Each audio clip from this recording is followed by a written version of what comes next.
I survived stampede as a little girl at the age 10, 11 years old. I'm not quite sure, but if you want to hear this story, please, you have to keep watching this video. Hi everyone, welcome back to my channel. Today is a story day and I'm going to be sharing with you what I've never shared with anyone, excluding some family members that are really very close to me. I'm not sure I've shared this story with more than 3 persons, but today I thought about these experiences and I wanted to let them out here. And I tag this experience or experiences near-death experience because at some point I was unconscious and after a while I became conscious, and yeah, it's an interesting story and I really want you to hang around. And if you've had similar experience or experiences, please kindly leave your comment on the comment section down below. All right, so get a glass of water or coffee, relax, and let's get into the real gist. Okay.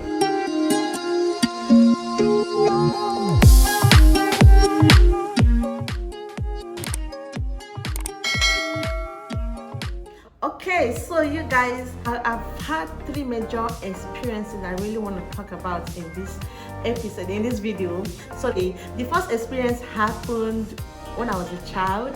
As a child that was brought up in a Catholic family, I had my first Holy Communion. As a Catholic, after first Holy Communion is your confirmation. So we're preparing for confirmation and we were expected to watch a film. That was around Easter, okay? I think Death of Christ or thereabout. I can't really remember what the movie is all about. It's either it's about Reverend Father Tansy when they wanted to make him a saint or something, or about Easter. I think it's about Easter, okay? The film is about Easter. So they were supposed to explain it to us as we were watching it and telling us about Jesus Christ, his death and resurrection. Okay, I think that was what this film is all about. Okay, so everyone that was supposed to be confirmed were all present in that occasion. Okay, this incident happened in the night, let's say around 7-8 p.m. okay, it was already dark in the village. All right, so we're supposed to watch this film. You know, in the village, a lot of persons do not have television, and so it's an exciting experience.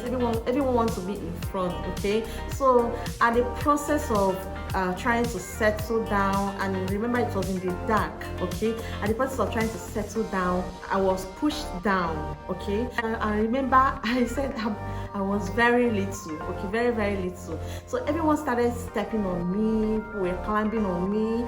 I was trying to stand up, I couldn't stand up. We were already climbing on, and I felt like this. I felt looking up, like my tummy. They climb on my tummy. They climb all over me. All right, so I was almost losing my breath. I asked God, please help me. I don't know how it happened, but someone climbed on my mouth. Okay, so I just heard a voice, just bite. Okay, so I bit the person's leg, and the person screamed, snake. I don't know how it happened. That was how they all started running, and they started looking for the snake, only to find a little girl on the floor, and that little girl was me. Oh my goodness. I don't really know how to explain this. Okay, if I didn't bite that person, that would have been the end of me. All right, so that's one of the experiences. It was crazy, really. And that incident actually made me to hate crowd. Like any crowded area, you can't find me there.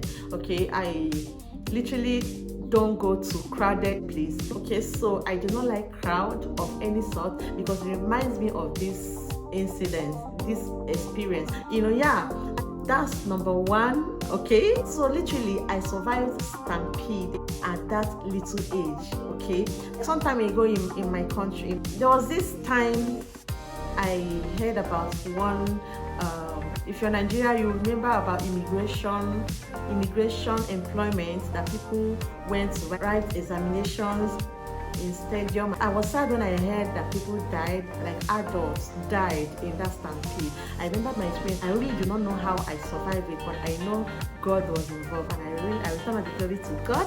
The second experience was still when I was a child. Okay, This one is a little bit funny, and I'm not sure my mom is aware of this incident, okay? Because it happened and I was unconscious for a while, and when I became conscious, I still went to do this particular thing. Okay, so yeah, is the story, you guys. So on this day, I came back from school. I had my lunch. By the way, this happened in the village, okay? I had my lunch and I went to the backyard. So I started looking for fruits. If you're an African, if you live in a village, I know you will relate to what I'm talking about, especially if you're in Nigeria, okay? So I'm talking about our backyard. If you're familiar with the houses in the village, you will know that most of the houses in the village are surrounded by farm or even bushes, okay? So I went to the farm to get fruits, okay? And it rained heavily the previous night, all right? So there was this mango I saw. That was actually the last mango in this mango tree, okay? I saw it was ripe, and I said I was gonna pluck this mango. So I wanted to climb. I wanted to climb to get this mango, and the moment I put my hand on a branch to climb, I fell from my back. I fell with my back, okay? I didn't know what happened. I guess I was unconscious. This is how I knew I was unconscious. So when I woke up, when I became conscious and I stood up, I was wondering what happened, and I saw that the branch that was supposed to hold actually broke, and I assumed I fell, all right? The right thing I would have done was to start racing home, because if anything had happened to me at that place, no one would know, because I sneaked out of the house. My mom didn't know, nobody knew my whereabouts. Okay, so I really do not know how God protects children. So you guys, when I became conscious, instead of me to start racing home, I climbed up again. I plucked that mango, and I said I was going to eat that mango. So I climbed and I plucked the mango, and I went home. So what I ate it. Okay, so I didn't tell my mom anything. Only me knew what happened, and I just thank God for saving me, because I know if anything has happened to me, before help would come, I would have gone a long time. So this is why I have this near-death experience. All right. So are you ready for the third experience? My third experience goes like this. But before I share this experience with you guys, if you haven't subscribed to my channel, please kindly do that right now by clicking on that subscribe button down below. Do not forget to turn on the notification bell so that you always be notified once I upload a new video. Okay, so yeah, this third experience happened actually the year I got admitted into the university. Okay, that's college. That was 2007. All right, so I got admitted, and I was returning back from Enugu State, Nigeria to Port Harcourt, Nigeria. So I boarded a bus, and that bus was Peace Mass Transit. Okay, so I got into this bus, and I was very uncomfortable with the smoke that I was perceiving in the bus. Okay, so I asked the driver if everything was okay, if the car needs to be serviced. I saw the smoke coming out, so I asked the driver if it was going to be all right, if it was going to stop. The driver said yes, everything was fine. That he just finished servicing the car, and that was the major reason why the smoke was coming out. So I became relaxed, but I wasn't really so comfortable. All right, so when the bus got filled up and we started driving down to Port Harcourt, okay, the smoke was increasing. You know, I kept telling the driver, are you sure you're not going to check it? You know, I was uncomfortable, and at a point, two other persons joined in asking the same question. The driver kept assuring us that everything was fine, that he just feels the car, that it's normal, it's not going to break down. It will even take you to Kaduna, you know.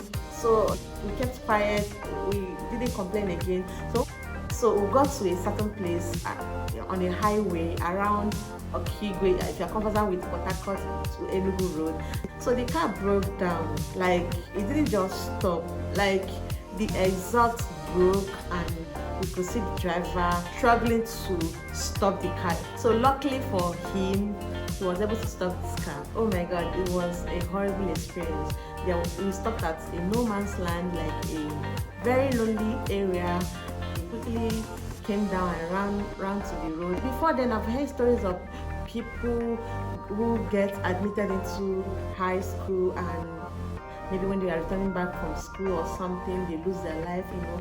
I was thanking God. I said, God, thank you, this didn't claim my life and all that. So somehow I was able to find my way back to Port Harcourt. Of course, we'll join another taxi and we paid another money. Okay, so we got home. I told my brother what happened. I said I wasn't going to go out, I wasn't going to travel, I was going to be careful. You guys, this thing is not about being careful. Okay, so I really do not know why it happened. There's some things that will happen in your life at a certain stage in your life.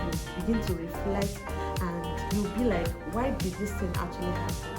I really do not have any explanation for this, but I traveled and I got that admission. That was around Christmas period. So when I got to Port Harcourt and I went back to my village, I did not go out at all. The fear, the trauma was so intense. The trauma couldn't let me go anywhere. So on a particular day, I decided to go and visit a friend, my secondary school classmates. The house is a neighboring village, okay? So I went to her house, and after spending time with her, I started going.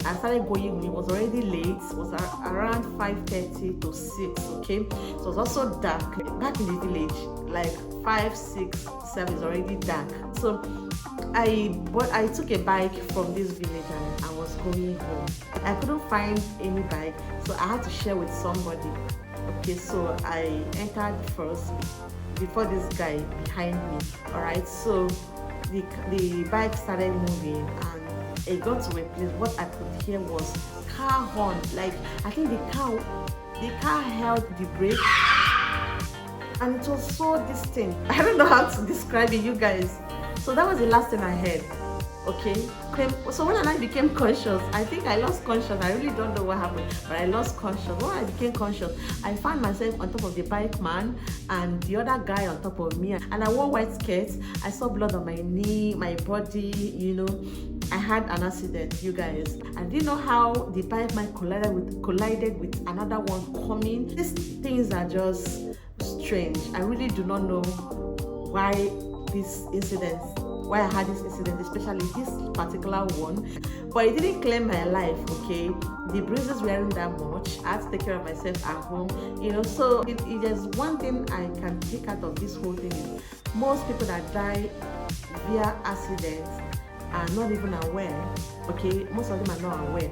Most of them, they were unconscious and they left from there. Okay, so yeah, these experiences are strange and I really do not know why they happened at that particular time, but one thing I know is God saved me and I am eternally grateful to God. So you guys, this is the end of this whole story, and I hope you enjoyed watching this video. Please don't forget to give it a thumbs up. If you have any question or comments, or if you have similar experiences, don't forget to leave them on the comment section. I would like to read them. I would like to hear your story, and I will see you guys in my next video. Bye bye.